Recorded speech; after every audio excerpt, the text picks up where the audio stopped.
So on this lesson, I actually don't have a warm-up built in. So we're just going to go right ahead and get into the lesson talking about distance and midpoint. And basically there's two formulas, one for distance and one for midpoint. And they're useful when we're looking at graphs to figure out an accurate distance between 2 points. So we're going to go ahead and get started. This first slide, I'm going to show it to you, but I don't want you to be concerned if you don't understand it, because basically what it's showing is using the Pythagorean theorem to find the distance between 2 points on the graph. But because we haven't specifically gone over the Pythagorean theorem yet, it may not make complete sense to you, and that's okay. You're not going to be tested on this material. I just want to show you why these distance and midpoint formulas actually do work. So what I'm going to do is I'm going to make a triangle between the 2 points. And I'm going to count the boxes on both the height and the length. So I have 3 boxes high and 1, 2, 3, 4, 5, 6 boxes long. And you're counting entire boxes. So the Pythagorean theorem is a squared plus b squared equals c squared. Again, don't worry if I lost you already. So this is going to be 3 squared plus 6 squared equaling c squared. C is always the diagonal side or the hypotenuse. So that gets me 9 plus 36 equaling c squared. We will add 9 and 36 together. When we go ahead and add 9 and 36, we end up getting 45 equaling c squared. Square root each side, because we want to get c by itself, not c squared. And we find out that these dots are roughly 6.71 units apart, whatever the units on this graph would happen to be. Okay, so the Pythagorean theorem is more of a visual way to find the distance between 2 points, and it is accurate. But you don't always have a graph in front of you to be able to look at that visual representation. I'm going to skip this slide again. It's just using the Pythagorean theorem to prove again how you could do this without the distance formula. But now we have the distance formula. The distance formula is the square root of the 2 x values being subtracted and squared plus the 2 y values being subtracted and squared. Unfortunately, this is a formula you will need to have memorized. This is not a formula that is provided to you on the PSSA or the Keystone exams. So unfortunately, it is one that I must make you memorize. So over here, we're going to find the distance between these 2 points. So the formula is x minus x squared plus y minus y squared. I do not like to use the subscripts. I think they get confusing. But just like when we did slope, whatever x value we pick first, the matching y value has to go first in the second parenthesis.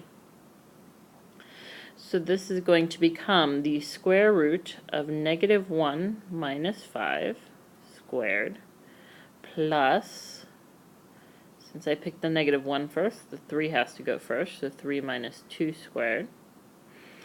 This is going to give me the square root. Don't subtract and square at the same time. Work just with the information in parentheses. So this is going to give me -6 squared and 1 squared. Please remember, if you're not squaring in your head, which I hope you all can do, but if you're not doing -6 times -6 in your head, please make sure that you do in fact put that -6 in parentheses in the calculator. Otherwise, it will give you a -36, which is not the correct answer. And we've talked about why that happens in class. So I squared both of them, got 36 and 1. I'm going to add them together and get 37. When I square root 37, I get 6.1. So the distance between these 2 points, we would say, is approximately 6.1. Same process here on this one, so go ahead, try it on your own, see how it goes.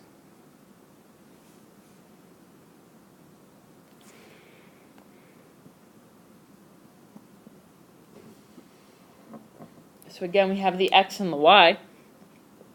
So I'm going to square root -3 minus 2 plus 1 minus 3. Both of those parentheses are squared. So this is going to give me negative 5 squared and negative 2 squared.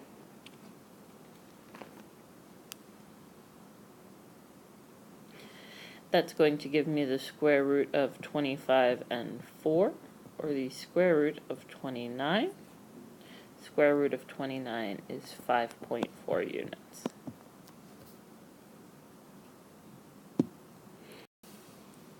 Hopefully the last problem went well for you. If you still feel you need a little bit more practice on using this formula, please try these 3 problems. You should be getting answers of 5, 13.45 for number 3, and I had 5.66 for the answer to number 2. Typically we want to round off to the tens place, one number past the decimal point.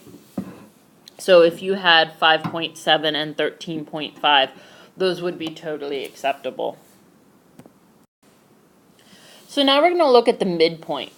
Midpoint is basically finding your average, what's halfway in between these two dots. And midpoint is very, very helpful as you move up through the geometries, your geometry and your trig. So this midpoint formula should look pretty much like an average. We're going to take the x values, we're going to add them up, just like you would if I asked you to find the average of 2 numbers. And then you would divide by 2 because we're looking at 2 numbers. And the x's and y's have to be done separately because they're measuring different distances. Okay? The x's are measuring left and right, whereas your y's are measuring length and width. So that's all the midpoint formula is. You take the 2 x values, you add them up, and you divide by 2. You take the 2 y values, you add them up, and you divide by 2. Your answer is going to be another ordered pair because, again, we're looking at finding that midpoint on the line. So you're actually looking for a location on that line, so it would be an ordered pair. So looking at these here, you can see I already set the first one up. So I took the negative 1, which was x, and I took the 3, which was x, and I added them up, and I'm going to divide by 2. Then I took my y values, the negative 2 and the 4, I added them up, and I'm also going to divide them by 2. So when I add the numerators together, I'm going to get 2 over 2, and I'm going to get negative 6 over 2. So the midpoint on this particular line is going to be at 1, negative 3. And that would be your final answer. Over here in the second one, same thing. I pulled my x values, and I pulled my y values. So negative 3 plus 7 is 4 over 2. Negative 1 plus negative 5 is again negative 6 over 2, giving me this time a midpoint of 2 and negative 3.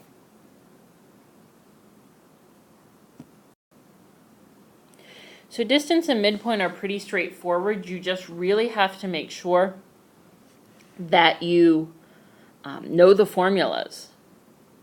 Okay? Have to make sure that you know the formulas because they're not going to be provided to you. Once you have the formulas, it really is just as simple as plugging the values in and following order of operations all the way down. Again, you should have your homework in front of you. If you don't, you should be able to find it on my website. And as always, if you have any questions, please ask.